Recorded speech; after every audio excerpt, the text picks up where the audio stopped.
On December 24th, the Treaty of Ghent is being signed, officially ending the War of 1812. Several weeks after the Treaty of Ghent was signed, the city of New Orleans is preparing for an onslaught from British redcoats. Neither side in the United States had heard news of the treaty being signed, which culminated in this last, final major battle. These ruthless red-clothed troopers marched to New Orleans on January 8th, prepared to raze it to the ground. The American soldiers, frantic, turned to their courageous general, Andrew Jackson. The general himself hated the British, as he had once been imprisoned by them during the Revolutionary War. He once told his wife, "I owe it to Britain, a debt of retaliatory vengeance. Should our forces meet, I trust I shall pay the debt." Even though his own troops were severely outnumbered, for they only had 4,500 men, he was confident that they could overpower the British. He commanded the local slaves to dig a trench 7 foot high and reinforced with timber. When it was completed, the Line Jackson, as it was called, stretched for nearly a mile along the Mississippi River.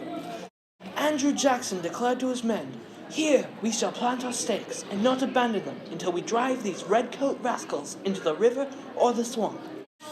Lieutenant General Pakenham, despite the strong fortifications the Americans had erected, believed strongly that they could triumph. They thought that the Americans would shrink from the full might of the British army in formation. General Pakenham devised his own strategy to beat the Americans. He would have a smaller force of his men capture the Americans' artillery position to be used upon their original owners.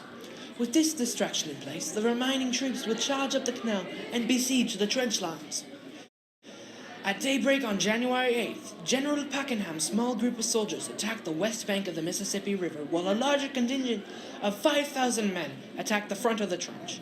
General Jackson's men defended furiously, firing their own artillery cannons and weapons at the advancing redcoats. The small group of British soldiers, led by Colonel Robert Rennie, isolated a group of American soldiers. Colonel Rennie's troops were sent into a panic shortly after Rennie exclaimed, "Hurrah, boys, the day is ours," and was cut down by American fire.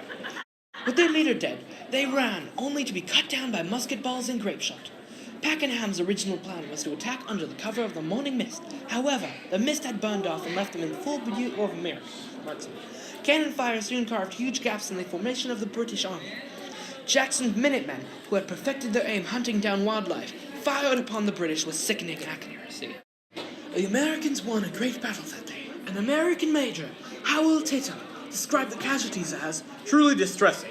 Some had their heads shot off, some their legs, some their eyes. Some were laughing, some were crying.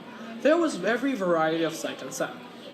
The Battle of New Orleans was the last major battle in the War of 1812. It was also a last major victory for the Americans, and one they were greatly proud of. General Andrew Jackson became a hero for his great leadership. Later on, Andrew Jackson became the President of the United States of America.